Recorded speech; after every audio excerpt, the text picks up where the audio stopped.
Welcome back students. आज हम पढ़ने वाले हैं क्लास 6 के chapter 14 economic activities around us.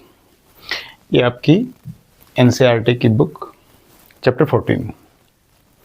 इसमें जिन क्वेश्चंस को हम एड्रेस करने वाले हैं स्टूडेंट्स वो हैं कि इकोनॉमिक एक्टिविटीज़ क्या है, कैसे हम उनको क्लासिफाई कर सकते हैं, कौन से वो सेक्टर्स हैं जिनमें फर्दर इकोनॉमिक एक्टिविटीज़ को डिवाइड किया जा सकता है, एंड हाउ दो सेक्टर्स आर इंटरकनेक्टेड, और इकोनॉमिक एक्टिविटीज़ का साइमल्टेनियसली क्या इम्पोर्टेंस है, हिस्टोरिकल इम्पोर्टेंस से लेके प्रेजेंट सिनेरियो में कैसे क्या इकोनॉमिक एक्टिविटीज़ डेवलप हुई। तो ये मेजर क्वेश्चंस हैं जो हम आपकी इस बुक में एड्रेस करने वाले हैं। एक बहुत ही अच्छा एक कौटिल्य या चाणक्य जिन्होंने अर्थशास्त्र लिखी थी उसके बारे में एक कोटेशन दिया है आपके इसमें, जो इम्पोर्टेंस बताता है इकोनॉमिक एक्टिविटीज़ का, कि इकोनॉमिक एक्टिविटीज़ के बिना प्रॉस्पेरिटी नहीं हो सकती है, न फ्यूचर न प्रेजेंट दोनों। तो ये आप पढ़ेंगे, the root of prosperity is economic activity, the lack of it brings material distress, the absence of fruitful economic activity endangers both current prosperity and future growth.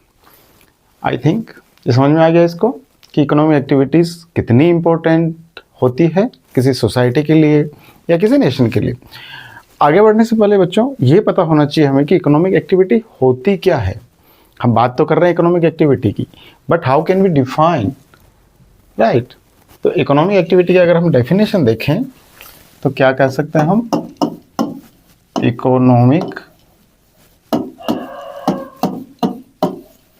Activity इसको कैसे डिफाइन कर सकते हैं, जो मॉनिटरी टर्म्स में या monetary value में जो एक्टिविटीज़ एक्सप्रेस की जा सकती है वो एक्टिविटीज़ इकोनॉमिक एक्टिविटी कहलाती है। जैसे प्रोडक्शन हुआ, सपोज स्पेन का प्रोडक्शन हुआ, कितना प्रोडक्शन हुआ, कितनी क्वांटिटी में हुआ और कितने रुपए का हुआ, कितने डॉलर का हुआ, मॉनिटरी टर्म्स में हम एक्सप्रेस कर पा रहे हैं। इसी तरह से जितनी भी आप एक्टिविटीज़, जितने भी मैन्युफैक्चरिंग हैं या फिर और जितने भी काम हैं, जितने भी आप अपने आसपास इमेजिन कर सकते हैं, चाहे वो आपका टेक्सटाइल कपड़ों का प्रोडक्शन हो गया, क्रॉप प्रोडक्शन हो गया, कुछ भी, कितना मिल्क प्रोडक्शन हुआ काउज से, वो सारा जितना भी चीज़ें, जो भी एक्टिविटी इकोनॉमी की टर्म्स में आप इकोनॉमी मीन्स मॉनिटरी पैसों के टर्म्स में, monetary means money in the terms of money, तो मनी की टर्म में जो आप एक्सप्रेस कर सकते हो इकोनॉमिक एक्टिविटी हो गई। और जिनको हम जो मॉनिटरी टर्म्स में एक्सप्रेस नहीं किए जा सकते वो नॉन इकोनॉमिक एक्टिविटीज़ हो जाएगी। सिंपल है, राइट। अब हम इसमें ये देखते हैं कि इकोनॉमिक एक्टिविटीज़ की टर्म्स में अगर हम देखें तो मॉनिटरी टर्म्स में हमने देख लिया। अब कौन कौन सी ऐसी एक्टिविटीज़ जो हम पहले ओल्ड पीरियड में हम देखते थे, जैसे मेनली कहाँ रेस्ट्रिक्टेड थी, वो क्रॉप प्रोडक्शन, एग्रीकल्चर कितना हुआ, बहुत बेसिक इंडस्ट्रीज़ थी, जैसे टेक्सटाइल हो गया, पोट्री हो गया, फिशरी हो गया, ये बहुत बेसिक जो चीज़ें थी उनसे ही वही एक तरीके से इकोनॉमिक एक्टिविटीज़ की लिस्ट में आती थी। लेकिन जैसे जैसे टेक्नोलॉजी का आगे एक्सपेंशन हुआ, टेक्नोलॉजी इन्वेंट हुई, तो आप देखते हैं कि आज दुनिया भर का आज इतना बढ़ गया एक्टिविटीज़ का। अगर इसका स्पान देखें आप तो जहाँ पर बहुत कम आपने देखी होगी एंशिएंट टाइम में, पहले के टाइम में, अभी आप देखो कि आसपास कंप्यूटर से लेके, मोबाइल से लेके, आपका रॉकेट, आपका स्पेसक्राफ्ट, आपके एविएशन, आपका सॉफ्टवेयर डेवलपमेंट, आपका आर्टिफिशियल इंटेलिजेंस, आपकी नई आपका सोलर एनर्जी, विंड एनर्जी, आपका ऑटोमोबाइल में भी आप देख सकते हैं, पहले जहाँ पे बहुत पहले कुछ कार्स चला करती थी, उसके बाद में जैसे इंजन का इन्वेंशन हुआ उसके बाद में आप रेल इंजन, उसके बाद में diesel engine, petrol engine, electric engine, CNG, इस तरह से बहुत रैपिडली ये सब चीज़ें इकोनॉमिक एक्टिविटीज़ की भी उनका भी एक्सपेंशन हुआ। इसके साथ ही बैंकिंग, अब बैंक खुले, मनी को मैनेजमेंट करने के लिए बैंक खुले, फिर बैंक से रिलेटेड सर्विसेज, फिर चार्टर्ड अकाउंटेंट्स, फिर क्लर्क्स, फिर और दूसरी जो नॉन बैंकिंग फाइनेंशियल कंपनीज़ हैं, या फिर और जितने भी institution, micro banking, micro finance, आप इमेजिन कर सकते हैं जो चीज़ आप आसपास देखते हैं वो सब फास्ट ग्रोइंग इकोनॉमिक एक्टिविटीज़ के एग्जाम्पल है बच्चों। और उन सब को भी हम जितने भी चाहे सर्विसेज हैं, चाहे आप प्रोफेशन ले लीजिए, आप टीचिंग ले लीजिए, आप चाहे मेडिकल प्रोफेशन ले लीजिए, चाहे इंजीनियरिंग ले लीजिए, आप कुछ भी ले लीजिए, वो सब ये एक्सपांशन क्या है, इकोनॉमिक एक्टिविटीज़ का ही एक्सपांशन है, राइट। अब हम देखते हैं कि इकोनॉमिक एक्टिविटीज़ जो हैं वो कैसे, उनको हम क्या अलग अलग सेक्टर्स में कैसे डिवाइड कर सकते हैं। फर्दर इकोनॉमिक एक्टिविटीज़ की हमने डेफिनेशन देखी, अब हम इसको इकोनॉमिक सेक्टर में कैसे डिवाइड कर सकते हैं। ठीक, सेक्टर मीन्स क्या होता है, जो सिमिलर काइंड ऑफ एक्टिविटीज़ को रिप्रेजेंट करता है वह एक सेक्टर हो गया। जैसे हम ये टोटल अगर ओवरऑल इकोनॉमिक एक्टिविटी हो गई तो हम इसको इस तरह से रिप्रेजेंट कर सकते हैं जिसमें हम देखेंगे कि एक टाइप की एक्टिविटीज इस सेक्टर में आ जाएगी, नेक्स्ट टाइप की activities you can take into this sector, और कोई एक अगर थर्ड बचता है तो आप उसको किसी और तीसरे उसमें सेक्टर में डिवाइड कर सकते हैं। समझ रहे, ये ओवरऑल हमने स्फीयर बनाया इकोनॉमिक एक्टिविटीज़ का। तो इसमें से हम इसको कह सकते हैं just for now sector 1, sector 2 and sector 3। कुछ डिफरेंस है तीनों में, ऐसे समझिए। सेक्टर किसको बोलेंगे, इकोनॉमिक सेक्टर किसको बोलेंगे, ऐसी ये ब्रॉड ग्रुप है विच इंक्लूड वेरियस एक्टिविटीज़ जो कि ओवरऑल इकोनॉमिक डेवलपमेंट में हेल्प करती है, राइट। समझ में आ रहा है यहाँ तक। अब हम आगे बात करते हैं इकोनॉमिक सेक्टर क्या होता है। इकोनॉमिक सेक्टर हमने देखा जो सेक्टर जिसमें बहुत सारी ब्रॉड इकोनॉमिक एक्टिविटीज आती है, ठीक है, उनको सबको एक साथ रख के हम इकोनॉमिक सेक्टर में क्लासीफाई कर सकते हैं। अब इकोनॉमिक सेक्टर जो है वो 3 सेक्टर, मैंने बोला 3 सेक्टर कौन कौन से हैं, वो मेनली 3 सेक्टर इसमें हम देखें तो first one is primary sector, you can write. Second one is secondary sector, and next is tertiary sector, right? First, second, third.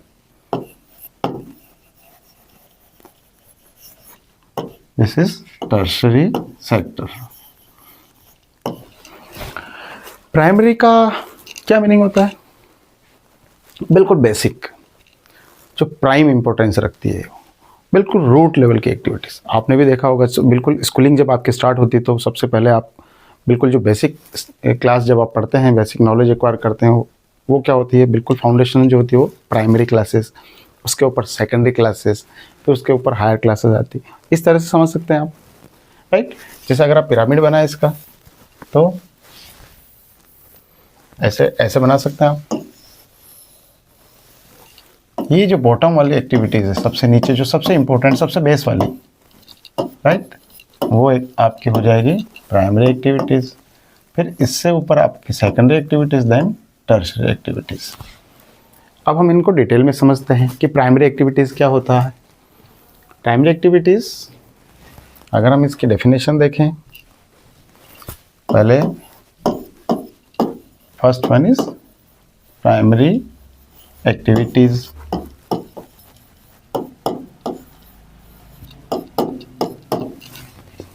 Primary activities कैसे डेफिनेशन दे रखी, those activities in which people are directly dependent on nature to produce goods are known as primary activities.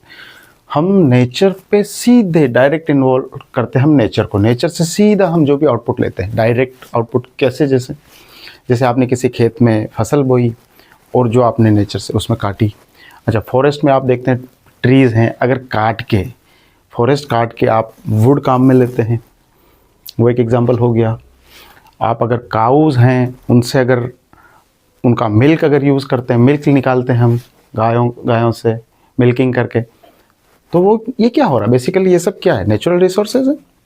Forest भी natural resources हैं, land है या agriculture land है, वो भी नेचुरल रिसोर्स हैं, या आप मिनरल हैं, जैसे माइंस, डायरेक्ट आप माइंस में से जैसे कुछ खोद के मिनरल निकाल रहे हैं, और निकाल रहे हैं, या एनिमल्स हैं जैसे उनसे आप सीधा जो भी प्रोड्यूस ले रहे हैं, मतलब हम सीधा डायरेक्ट किस पे डिपेंड है, नेचर पे, बिना किसी एडवांस टेक्नोलॉजी के या बिना किसी विदाउट एनी फर्दर प्रोसेसिंग। इतना समझ में आ गया। तो फर्स्ट स्टेज है, आपने खेत में गेहूं डाला, क्रॉप आई, क्रॉप आपने हार्वेस्ट कर ली, वो हो गया आपकी प्राइमरी एक्टिविटी। इतना समझ में आया। या प्राइमरी सेक्टर, हम सेक्टर की बात भी कर रहे हैं तो वो क्या हो जाएगा, प्राइमरी सेक्टर। फिशरी, जैसे आपने मरीन में, समुद्र में से सीधे आप पानी में से मछली पकड़ के ले आए और उन मछलियों को जो आपने ऐसे आउटपुट काम में ले लिया, वो भी प्राइमरी एक्टिविटी हो गई। तो क्या चीज़ें देखी हमने, जैसे एग्रीकल्चर हो गया, अभी काउंट किया हमने। दूसरा, फॉरेस्ट से जो वुड आप ले रहे हैं वो हो गया, फिशरी हो गया, माइंस एंड मिनरल आप एक्सप्लोर कर रहे हो सीधे बिना किसी फर्दर प्रोसेसिंग के। ठीक है, तो ये एक्टिविटीज़ आपकी प्राइमरी एक्टिविटीज़ हो गई। ठीक है, material directly from nature. Example आपके दिए फॉरेस्ट्री, फिशिंग, फार्मिंग। एक क्लासिफिकेशन दिया है बच्चों इकोनॉमिक एक्टिविटीज़ का, हमने देखा ना प्राइमरी, सेकेंडरी और टर्सरी। ये हम बाद में इस पिक्चर को बाद में देखते हैं।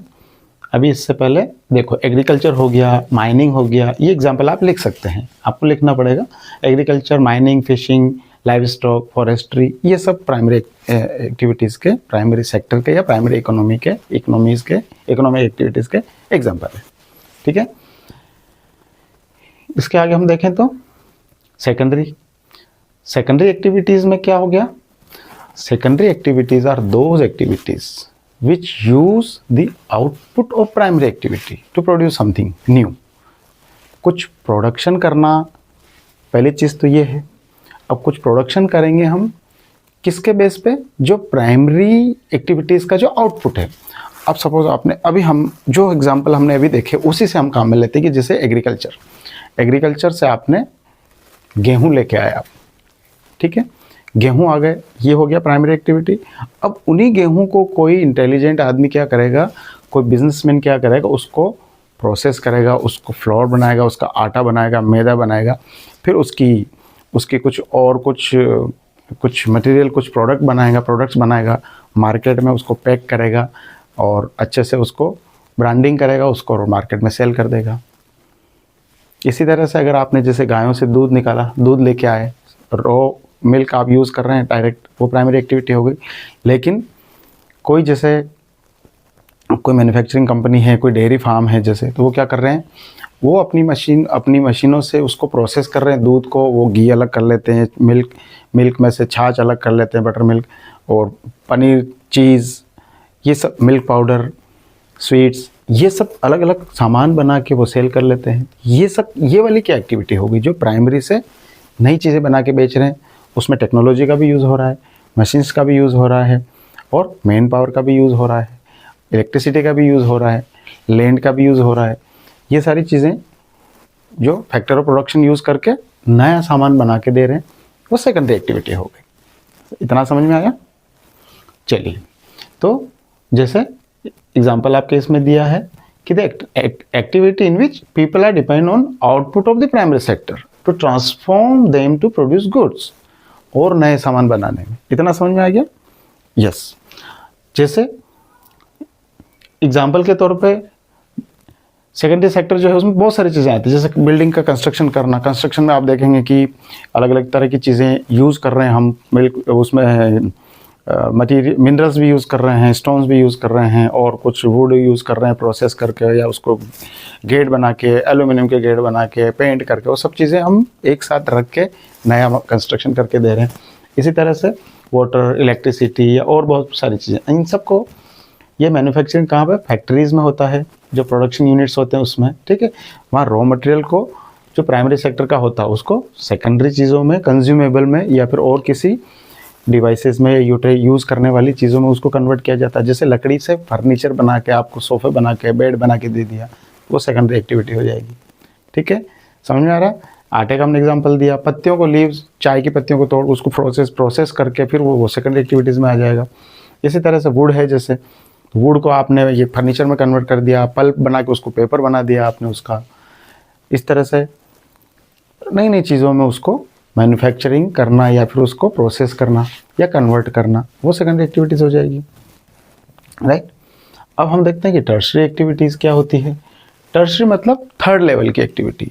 अब टर्शरी एक्टिविटीज़ में बच्चों वो एक्टिविटीज़ आती है जो प्राइमरी को भी और सेकेंडरी को दोनों को सपोर्ट करती है।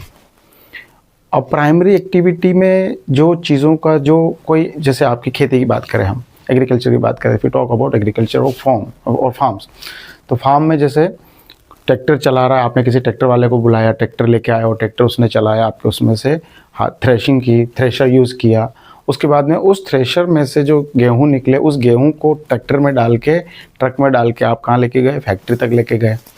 ठीक है, फिर फैक्ट्री में जो प्रोसेस किया उसको फिर आटा और जो अलग अलग सामान बनाए उसको उसी ट्रक में लोड करके आप मार्केट तक आपने पहुंचा दिया, फिर मार्केट में सेल हो गई।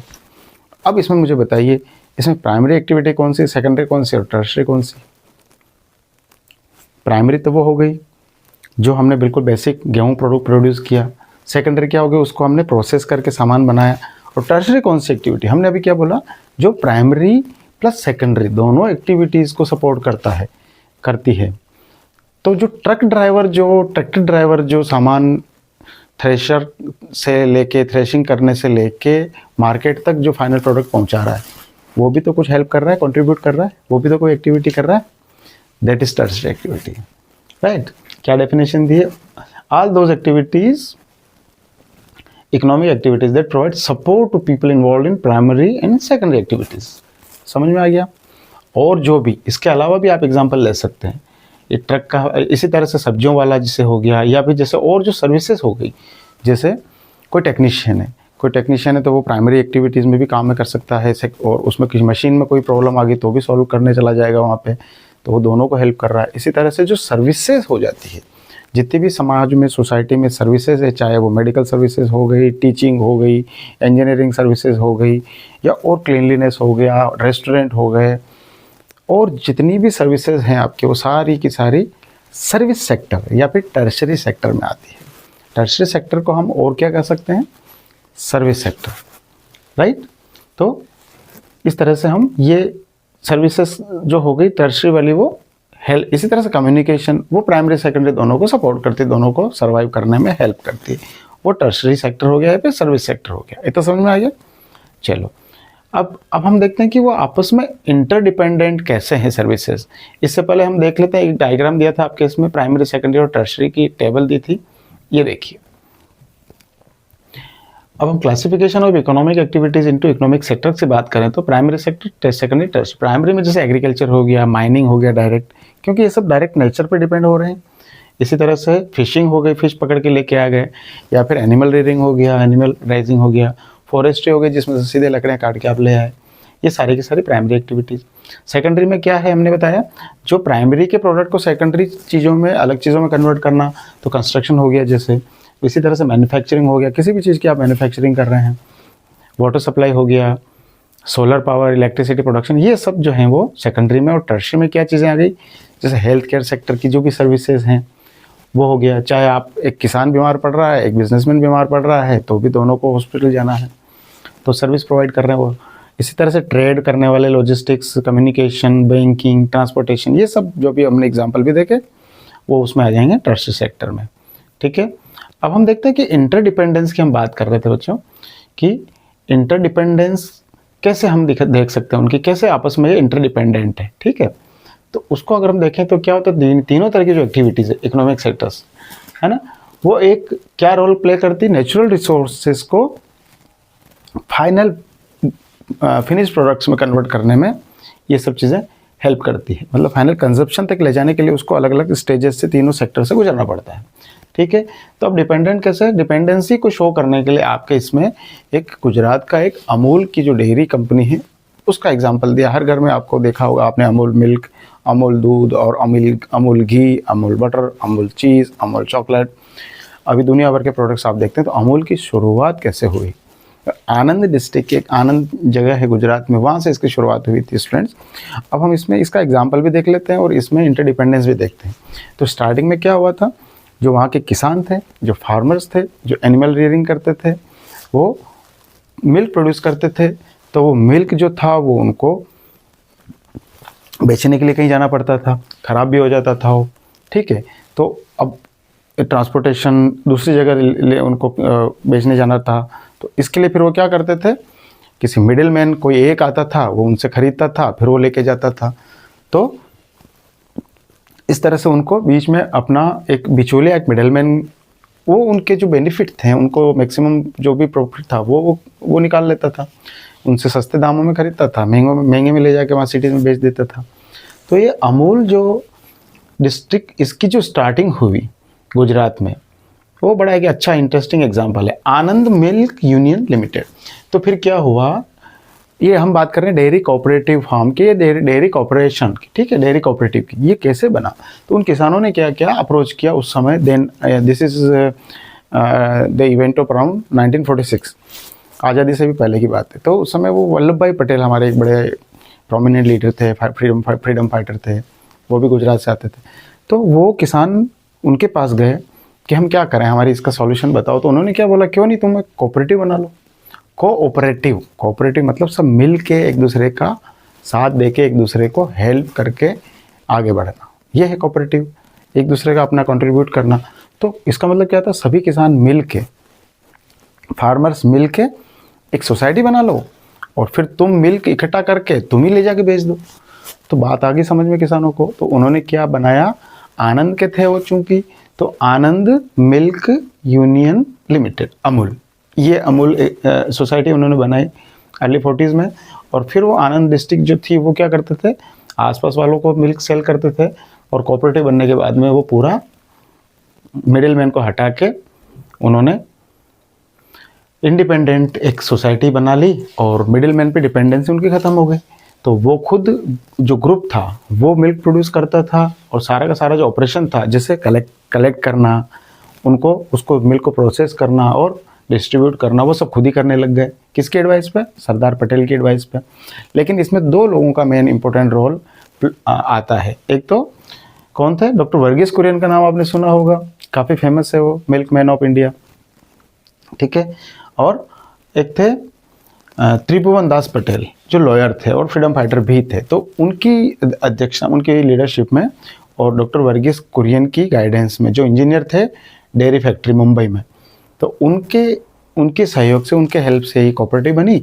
फिर जैसे जैसे उन्होंने स्टार्ट किया तो और लोग जुड़ते गए तो मिल्क का प्रोडक्शन बढ़ गया, उसमें प्रोडक्शन बढ़ गया। तो उन्होंने क्या किया, एक काम करते हैं, चलो सिर्फ मिल्क को ही क्यों, मिल्क को हम प्रोसेस करना चालू कर देते हैं। तो मिल्क से उन्होंने अलग अलग प्रोडक्ट बनाना शुरू कर दिया, घी निकालना शुरू कर दिया, इसे मिल्क पाउडर बनाने लग गए, चॉकलेट बनाने लगे, आइसक्रीम बनाने लगे। इस तरह से आज बहुत बड़े लेवल पे, सिर्फ नेशनल नहीं इंटरनेशनल लेवल का ब्रांड है अमूल, और इंटरनेशनल लेवल पे एक्सपोर्ट करता है, सप्लाई करता है मिल्क प्रोडक्ट्स।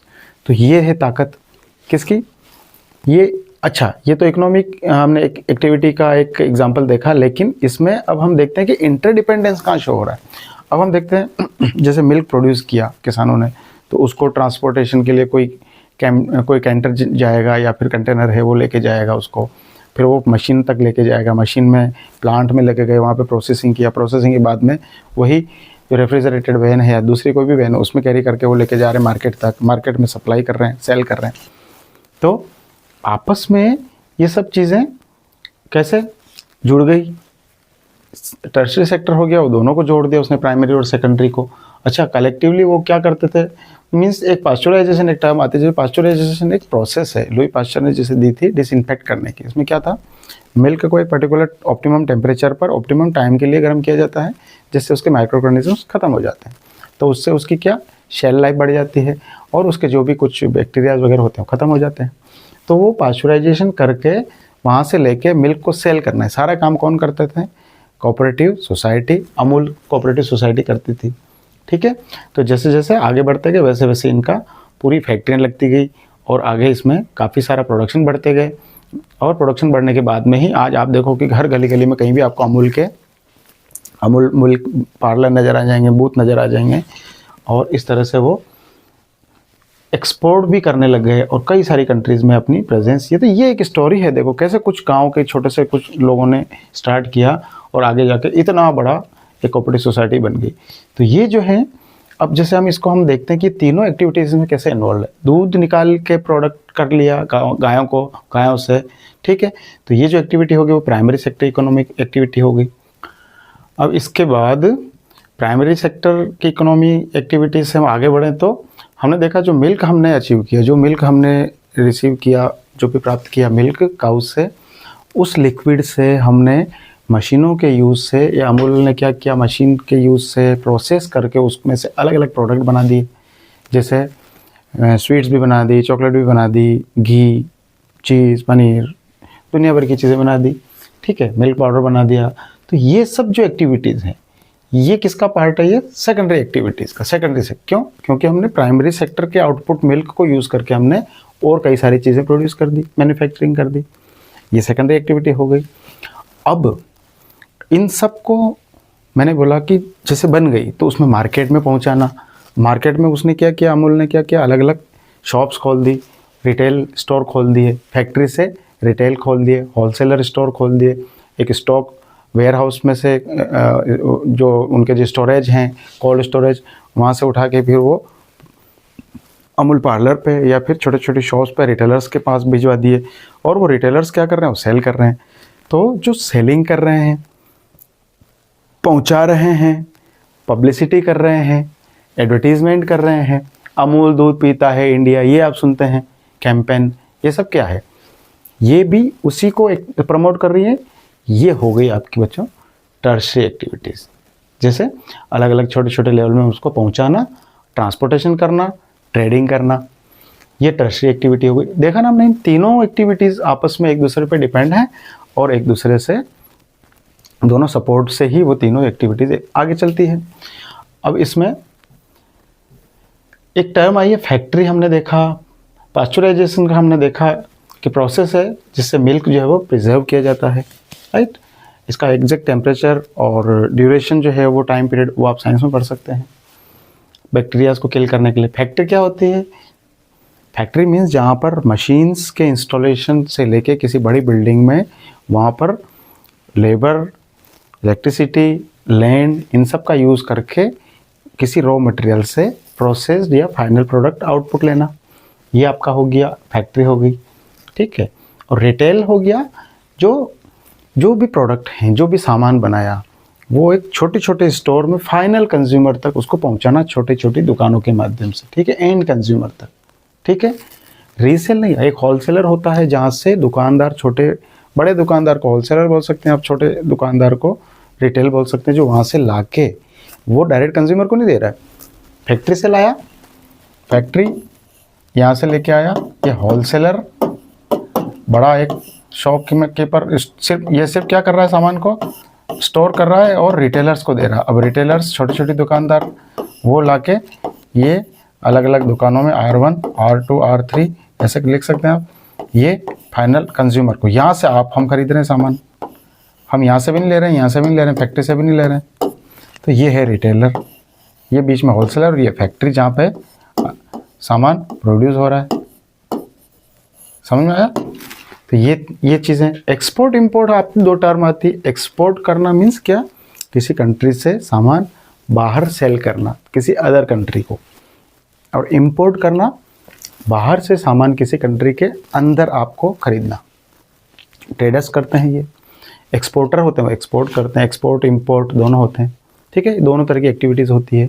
हम कुछ सामान, हर कंट्री को लगभग मैक्सिमम कंट्रीज़ को, जो भी ओपन इकोनॉमी है, जो भी ग्लोबलाइजेशन जो ग्लोबल लेवल पे डील करती हैं, उनको ऐसे एक्सपोर्ट भी करना पड़ता है, इंपोर्ट भी करना पड़ता है। हम पेट्रोलियम प्रोडक्ट सारा मैक्सिमम 80% प्रोडक्शन जो है बाहर का हम इंपोर्ट करते हैं, क्योंकि हमारे यहाँ अराउंड हमारी जो रिक्वायरमेंट है उसका सिर्फ 20% हम प्रोड्यूस कर पाते हैं।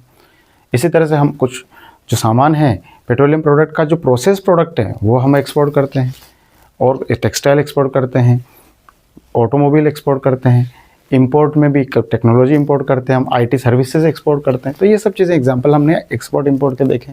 ये प्राइमरी, सेकेंडरी और टर्शियरी एक्टिविटीज़ आपने अमूल के रेफरेंस में देखी। अमूल के जैसे और भी एग्जांपल कुछ हैं।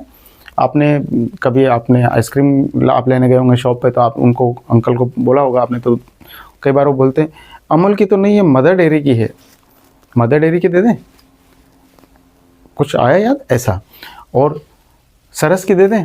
तो ये सब क्या है, ये अलग अलग डेयरी कोऑपरेटिव हैं, जैसे मदर डेयरी हो गई, या आपका अमूल हो गया गुजरात का जो एग्जांपल हमने दिया, वैसे ही नंदिनी हो गई कर्नाटका में, और आविन हो गई तमिलनाडु में, इसी तरह से विजया हो गया आंध्र प्रदेश में। ये आप नाम याद कर सकते हैं स्टूडेंट्स एग्जांपल के तौर पे। नागालैंड में कैवी हो गया, सुधा, भर का, इसी तरह से सरस राजस्थान भिलवाड़ा में इधर। तो ये कुछ जो कोऑपरेटिव हैं, जो फार्मर्स जो मिलके इनको चलाते हैं, ठीक है। ये आपके कुछ एक्टिविटीज़ देखो, एग्जांपल दे रखे हैं प्रोसेस कर, जैसे हमने मिल्क का एग्जांपल देखा, वैसे ही वुड का एग्जांपल आप देख सकते हैं। जंगल में आपने से लकड़ी काटी, हालांकि डिफोरेस्टेशन, जंगल से लकड़ी काटना बैन है, रेस्ट्रिक्टेड है, इलीगल है, लेकिन एग्जांपल के तौर पे हम, क्योंकि ये बिज़नेस या फिर ये एक्टिविटी सदियों से होती चली आई है। जंगल में से पेड़ काटा, उनको कुछ पेड़ इसीलिए भी उगाए जाते हैं कि उनको काट के उनको प्रोसेस करना होता है। ऐसे ये कलेक्ट करके फिर इनको ट्रक में लोड करके फैक्ट्री तक भेजा गया, फैक्ट्री में चला गया, फैक्ट्री से फिर उसको पल्प बना के उसके पेपर बनाए गए, पेपर से फिर इनको पेपर को प्रिंटिंग प्रेस में भेजा गया, प्रिंटिंग प्रेस में प्रिंटिंग हुई उनकी, उसके बाद में वो टेक्स्ट बुक बन के आपके हाथ में आ गई। तो ये भी सारी प्राइमरी, सेकेंडरी और टर्शरी एक्टिविटीज़ का एग्जाम्पल आप इसमें भी सेट कर सकते हैं, राइट। तो ये आपके इसमें हमने देखा कि इकोनॉमिक एक्टिविटी क्या होती है, इकोनॉमिक सेक्टर क्या होते हैं, कौन कौन से सेक्टर होते हैं, प्राइमरी, सेकेंडरी, टर्शरी, उनके एग्जाम्पल देखे हमने। हाउ दो सेक्टर्स आर इंटरडिपेंडेंट, वो कैसे एक दूसरे पे डिपेंडेंट हैं। और एक्टिविटीज़, इकोनॉमिक एक्टिविटीज़ देखो, जितनी भी हम बात करते हैं तो इकोनॉमिक जीडीपी की बात आप कभी सुना हो आपने, एक टर्म आती है, आप अगर टीवी देखते हैं, बजट आता है तो जीडीपी की बात होती है। वो क्या है, वो सब मॉनेटरी टर्म्स में ही बात की जाती है। तो जो भी किसी कंट्री की प्रॉस्पेरिटी, किसी कंट्री की ग्रोथ अगर बात करें तो हम इकोनॉमी के टर्म्स में ही बात की जाती है, राइट। तो इकोनॉमिक एक्टिविटी कितनी ज़रूरी है, इकोनॉमिक एक्टिविटी होगी तभी मैन्युफैक्चरिंग इंडस्ट्री होगी, तभी प्राइमरी सेक्टर से किसान भी हैं तो वो इकोनॉमिक एक्टिविटी तभी करेंगे, तभी प्राइमरी करेंगे तभी सेकेंडरी एक्टिविटी होगी, फिर वो मैन्युफैक्चरिंग इंडस्ट्री होती है, फिर सर्विस सेक्टर होता है, टर्शरी। तो ये सारी एक्टिविटीज़ इकोनॉमी की जो होती है वो किसी देश को, किसी कंट्री को ग्रोथ प्रोवाइड करने के लिए ज़रूरी है। तो ये आपके लिए एक बेसिक कॉन्सेप्ट दिया, इकोनॉमिक एक्टिविटी हमारे आसपास जो होती है उन सबको आप इस तरह से ब्रॉडर व्यू में समझ सकते हैं, ठीक है। तो इसके साथ ही ये चैप्टर आपका यहाँ ख़त्म होता है। और ये I think 14 chapter last chapter है आपके इसका 6th क्लास का की SST का। तो ये आपको अच्छे से समझ में आया होगा। और इसके साथ ही आपको यहाँ तक अगर अच्छे से समझ में आया है तो आप इस हमारी मुहिम को सपोर्ट करें, चैनल को सब्सक्राइब करें, वीडियो लाइक करें, शेयर करें अपने दोस्तों में। अभी आपने 6th क्लास पढ़ी है, इसके आगे आपको 7th की video, 8th, 9th, 10th subsequent सारी क्लासेस की वीडियो आपको अच्छे से अच्छे हम कंटेंट हम प्रोवाइड करते हुए देंगे। तो आप इसके साथ बने रहें और इसको आगे शेयर करें अपने साथियों के साथ, ताकि इसकी रीच अधिक से अधिक लोगों तक पहुंच सके। और अल्टीमेटली हमारा कोई कमर्शियल इंटरेस्ट इसमें है नहीं, हम सिर्फ बच्चों की, स्टूडेंट्स की या लर्नर्स की हेल्प करना चाहते हैं। इसके साथ ही धन्यवाद।